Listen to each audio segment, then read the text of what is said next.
ಪಾಠ 1 ದೊಡ್ಡವರ ದಾರಿ. ಡಾಕ್ಟರ್ ರಾಜೇಂದ್ರ ಪ್ರಸಾದ್. ಡಾಕ್ಟರ್ ರಾಜೇಂದ್ರ ಪ್ರಸಾದರು ಭಾರತದ ಪ್ರಥಮ ರಾಷ್ಟ್ರಪತಿಗಳು. ಅತ್ಯಂತ ಉನ್ನತ ಸ್ಥಾನಕ್ಕೇರಿದರೂ ಸರಳ ಜೀವನ ನಡೆಸಿದವರು. ಜನಕ ಮಹಾರಾಜನಂತೆ ಅವರದು ಋಷಿಸದೃಶ ಜೀವನ. ಅವರು ಕೋಪವನ್ನು ಹತ್ತಿಕ್ಕಬಲ್ಲವರಾಗಿದ್ದರು. ಬಾಳಿನಲ್ಲಿ ಶಿಸ್ತು, ಸಂಯಮ, ಸಮಯ ಪಾಲನೆ ಇವುಗಳಿಗೆ ಭಾರಿ ಮಹತ್ವ ನೀಡುತ್ತಿದ್ದರು. ತಾವು ಜನರ ಸೇವಕ ಎಂದು ಹೇಳಿಕೊಳ್ಳುತ್ತಿದ್ದರು. ಒಂದು ದಿನ ಕಚೇರಿಯ ಕೆಲಸ ಮುಗಿಸಿ ರಾಜೇಂದ್ರ ಪ್ರಸಾದರು ಮನೆಗೆ ಬಂದಾಗ ಅವರ ಒಂದು ಪುಸ್ತಕದ ಹಲವು ಪುಟಗಳು ಅಲ್ಲಲ್ಲಿ ಚೆಲ್ಲಾಪಿಲ್ಲಿಯಾಗಿ ಹರಿದು ಬಿದ್ದುವುದನ್ನು ನೋಡಿದರು. ಇದೆಲ್ಲ ಮಕ್ಕಳ ಕೆಲಸ ಎಂಬುದು ಅವರಿಗೆ ಹೊಳೆಯಲು ಹೆಚ್ಚು ವೇಳೆ ಬೇಕಾಗಲಿಲ್ಲ. ಮಕ್ಕಳಿಗೆ ತಮ್ಮ ತಪ್ಪಿನ ಅರಿವಾಗಬೇಕು ಎಂದೆನಿಸಿತು. ಆದರೆ ಆ ಮಕ್ಕಳನ್ನು ಅಪರಾಧಿಗಳಾಗಿಸಲು ಅವರ ಮನ ಒಪ್ಪಲಿಲ್ಲ. ಒಂದು ಉಪಾಯ ಹೂಡಿದರು. ಪ್ರಸಾದರು ಮುಖ ಕೈಕಾಲು ತೊಳೆದು ಬಂದರು. ನಿಧಾನವಾಗಿ ಕೋಣೆಯಲ್ಲಿ ಹರಿದು ಬಿದ್ದಿದ್ದ ಪುಸ್ತಕದ ಪುಟಗಳನ್ನು ಒಂದೊಂದಾಗಿ ಎತ್ತಿ ಮೇಜಿನ ಮೇಲಿಟ್ಟರು.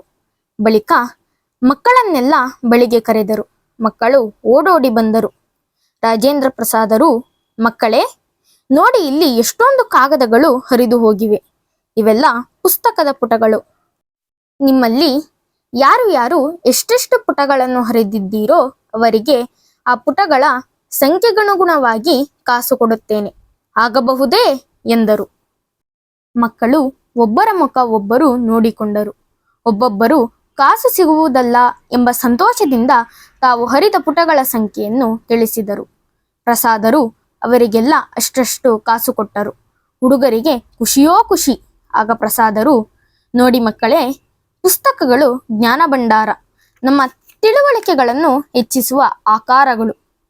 ಪುಸ್ತಕದ ಪುಟಗಳನ್ನು ಹರಿದು ಹಾಕುವುದು ಒಳ್ಳೆಯ ಅಭ್ಯಾಸವಲ್ಲ, ತಿಳಿಯಿತೇ ಎಂದು ಮಕ್ಕಳಿಗೆ ತಿಳಿಯುವಂತೆ ಹೇಳಿದರು. ಮಕ್ಕಳಿಗೆ ತಮ್ಮ ತಪ್ಪಿನ ಅರಿವಾಯಿತು. ಅವರೆಲ್ಲ ರಾಜೇಂದ್ರರಿಗೆ, ತಾತ, ನಾವು ಇನ್ನು ಮುಂದೆ ಎಂದೂ ಪುಸ್ತಕಗಳ ಪುಟಗಳನ್ನು ಹರಿಯುವುದಿಲ್ಲ, ಜೋಪಾನ ಮಾಡುತ್ತೇವೆ ಎಂದು ಪ್ರಮಾಣ ಮಾಡಿ ಹೇಳಿದರು. ಪ್ರಸಾದರಿಗೆ ಸಮಾಧಾನವಾಯಿತು. ಮಕ್ಕಳಲ್ಲಿ ಅಪರಾಧಿ ಮನೋಭಾವ ಮೂಡಲಿಲ್ಲ. ದೊಡ್ಡ ವ್ಯಕ್ತಿಗಳೇ ಹಾಗೆ. ಕೋಪ, ಅಸಹನೆ, ತಾಳ್ಮೆಗೆಡುವುದು ಇವೆಲ್ಲ ಅವರಿಂದ ದೂರ. ಪ್ರಗತಿಯ ಗುಟ್ಟೆ ಅದು. ಡಾಕ್ಟರ್ ಜಾಕೀರ್ ಹುಸೇನ್. ಡಾಕ್ಟರ್ ಜಾಕೀರ್ ಹುಸೇನರು ಭಾರತೀಯ ಶಿಕ್ಷಣದ ಅಭಿವೃದ್ಧಿ ಹಾಗೂ ಸುಧಾರಣೆ ಕುರಿತಂತೆ ಹಲವು ಪುಸ್ತಕಗಳನ್ನು ಬರೆದವರು. ಭಾರತಕ್ಕೆ ಸ್ವಾತಂತ್ರ್ಯ ಬಂದ ಬಳಿಕ ಬಿಹಾರದ ರಾಜ್ಯಪಾಲರಾಗಿ, ಭಾರತದ ಉಪರಾಷ್ಟ್ರಪತಿಗಳಾಗಿ, ಅನಂತರ ರಾಷ್ಟ್ರಪತಿಗಳಾಗಿ ದುಡಿದವರು. ಕೆಲಕಾಲ ಅಲಿಗಢ ಮುಸ್ಲಿಂ ವಿಶ್ವವಿದ್ಯಾಲಯದ ಕುಲಪತಿಗಳೂ ಆಗಿದ್ದರು. ಶಿಕ್ಷಣ ಅವರ ಪ್ರಮುಖ ಕಾರ್ಯಕ್ಷೇತ್ರವಾಗಿತ್ತು. ದೆಹಲಿಯ ಜಾಮಿಯಾ ಮಿಲಿಯಾ ವಿಶ್ವವಿದ್ಯಾಲಯ ಉನ್ನತ ಶಿಕ್ಷಣಕ್ಕೆ ಹೆಸರಾದ ಸಂಸ್ಥೆ. ಅದರ ಸ್ಥಾಪಕರು ಡಾಕ್ಟರ್ ಜಾಕೀರ್ ಹುಸೇನರು. ಅವರು ತಮ್ಮ ಜೀವನದ ಬಹುಭಾಗವನ್ನು ಆ ವಿಶ್ವವಿದ್ಯಾನಿಲಯದಲ್ಲೇ ಕಳೆದರೆನ್ನಬಹುದು. ಅಲ್ಲಿಯ ಒಂದು ಘಟನೆ ತುಂಬಾ ರೋಚಕವಾಗಿದೆ. ಡಾಕ್ಟರ್ ಜಾಕೀರ್ ಹುಸೇನರು ಶಿಸ್ತು ಮತ್ತು ಶುಚಿಗೆ ಅಪಾರ ಮಹತ್ವ ನೀಡುತ್ತಿದ್ದರು. ಎಲ್ಲ ವಿದ್ಯಾರ್ಥಿಗಳು ಪ್ರತಿನಿತ್ಯ ಶುಚಿಯಾದ ಬಟ್ಟೆಗಳನ್ನು ಧರಿಸಿ ಕಾಲೇಜಿಗೆ ಬರಬೇಕು ಹಾಗೂ ಕಾಲಿಗೆ ಹಾಕಿದ ಬೂಟುಗಳನ್ನು ಚೆನ್ನಾಗಿ ಪಾಲಿಶ್ ಮಾಡಿರಬೇಕು ಎಂದು ಹೇಳುತ್ತಿದ್ದರು.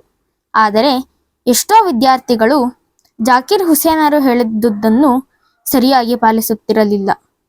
ಇದರಿಂದ ಶಿಸ್ತಿಗೆ ಭಂಗವಾಗುವುದೆಂದು ಹುಸೇನರು ಅಭಿಪ್ರಾಯಪಟ್ಟರು. ವಿದ್ಯಾರ್ಥಿಗಳಿಗೆ ಬುದ್ಧಿ ಕಲಿಸಲು ತಾವೇ ಒಂದು ದಾರಿ ಕಂಡುಕೊಂಡರು.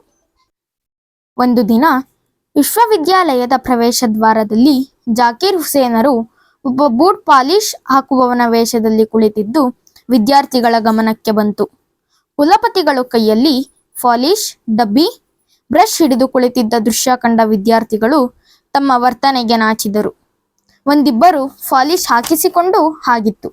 ಅಂದಿನಿಂದ ವಿದ್ಯಾರ್ಥಿಗಳು ನೀಟಾಗಿ ಬಟ್ಟೆ ಹಾಕಿಕೊಂಡು ಬೂಟುಗಳಿಗೆ ಪಾಲಿಶ್ ಹಾಕಿಕೊಂಡು ಕಾಲೇಜಿಗೆ ಬರತೊಡಗಿದರು.